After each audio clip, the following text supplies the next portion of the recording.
Halo guys, welcome back to Gadget 100 ID. Jadi untuk video kali ini aku mau tes gaming sesuai dengan requestan dari kalian, yaitu main game Wuthering Waves di tablet Advan V8. Untuk spesifikasinya sendiri, tablet ini menggunakan chipset Helio G99 dengan Antutu 500 ribuan. Lalu untuk penyimpanannya, tablet ini memiliki RAM 8GB dan memori sebesar 128GB. Sedangkan untuk multitouch-nya sendiri, tablet ini udah support 10 jari. Lanjut seperti biasa untuk gaming testnya, di sini aku pakai kuota pribadi. Kemudian untuk kecerahan layarnya di sini aku atur di sekitar 50%, volumenya juga 50%, dan yang terakhir untuk refresh rate-nya aku mentokin di 60 Hz. Oke, langsung aja kita buka game Wuthering Waves-nya dan kita lihat seberapa cepatkah untuk loading screen dari tablet Advan V8 ini. Ya, dan ternyata untuk loading screen-nya sendiri tablet ini membutuhkan waktu hampir 3 menit. Jadi bisa dibilang untuk loadingnya sendiri tablet ini termasuk yang agak lama. Lanjut pada bagian settingan grafiknya, tablet ini udah aku setting di resolusi tinggi dan juga frame rate 60 fps. Sedangkan untuk settingan lainnya kalian bisa lihat aja sendiri. Dan tanpa basa-basi lagi, langsung aja kita gaskeun main gamenya. Oke, nih kita udah di in gamenya dan langsung aja untuk yang pertama di sini aku mau bahas tentang responsivitas layarnya dulu. Untuk responsivitas layarnya sendiri sejauh ini menurutku masih nyaman-nyaman aja, nggak ada touch delay ataupun hal-hal aneh lainnya. Jadi bagi kalian user fast hand di luar sana yang suka adu mekanik, menurutku untuk responsivitas layarnya tablet ini masih cukup responsif. Kemudian dari segi rendering grafiknya, sayang sekali untuk tablet ini kemampuannya itu masih kurang, bisa dibilang pas-pasan, dan beberapa kali itu kerasa frame drop guys. Jadi bagi kalian yang ingin main game ini di grafik rata kanan, menurutku tablet ini masih kurang kuat. Dan yang terakhir untuk kualitas speakernya sendiri, tablet ini udah cukup bagus karena memang tablet ini udah menggunakan sistem 2 stereo speaker, jadi suara yang dihasilkan itu mantep sekali. Apalagi kalau cuma sekedar main game Wuthering Waves ini guys. Oke, untuk berikutnya seperti biasa sambil kita main gamenya, coba kita lihat apakah performanya itu tetap stabil sampai akhir atau nanti akan terjadi hal-hal di luar nalar. Dan untuk selanjutnya kalian bisa nilai aja sendiri.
It would be best for your well-being to have a thorough physical examination once we arrive in Jinzhou. While there don't seem to be any immediate side effects following the absorption of that echo, we cannot rule out the possibility of other latent risks. I'm gonna get you one you can absorb. I never go back on my promise.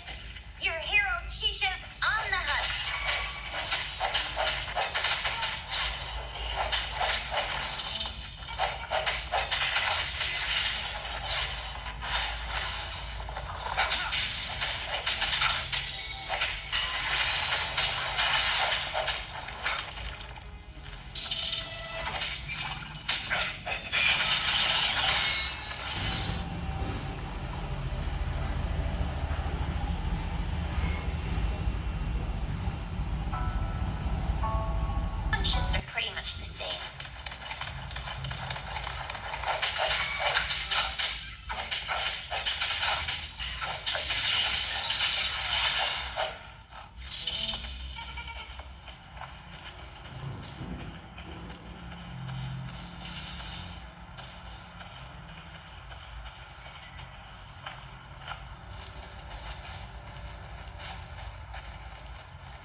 Oke guys, dan akhirnya di sini kita udah selesai main gamenya, dan langsung aja untuk selanjutnya kita cek suhunya terlebih dahulu.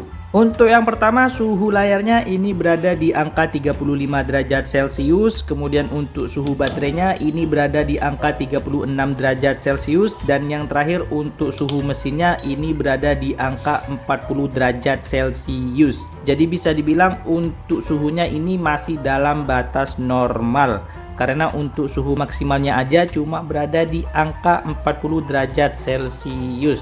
Lalu untuk skor rata-rata FPS-nya sendiri, tablet ini stabil di angka 25 FPS dengan FPS tertinggi mentok di angka 60 FPS, dan untuk performa FPS-nya bisa dibilang ini naik turun, atau dengan kata lain ini banyak frame drop-nya guys. Kemudian untuk yang terakhir di bagian ketahanan baterainya, tadi kita main di baterai 95% selama kurang lebih 25 menit, itu baterainya cuma berkurang 9% aja. Jadi bisa dibilang untuk baterainya tablet ini termasuk yang awet. Oke, jadi kesimpulannya gimana bang? Apakah tablet ini layak untuk dijadikan gaming device, terutama game Wuthering Waves? Jawabannya adalah enggak. Alasan utama kenapa tablet ini kurang worth it untuk dijadikan gaming device game Wuthering Waves adalah karena chipset yang digunakan di tablet ini, yaitu Helio G99, adalah chipset menengah ke bawah. Jadi untuk game berat seperti Wuthering Waves ini tentu aja chipsetnya itu keteteran. Tapi kalau kalian maksa ingin main game Wuthering Waves di tablet ini, itu bisa-bisa aja asalkan untuk grafiknya itu diturunin ke rata kiri. Tapi tentu aja untuk hasil grafiknya itu jelek banget dan gak nyaman untuk dimainkan. Oke, mungkin itu aja informasi yang dapat aku sampaikan di video kali ini. Kalau kalian ada kritik, saran, atau request bisa tulis di kolom komentar. Dan yang terakhir, jangan lupa untuk like, komen, dan subscribe.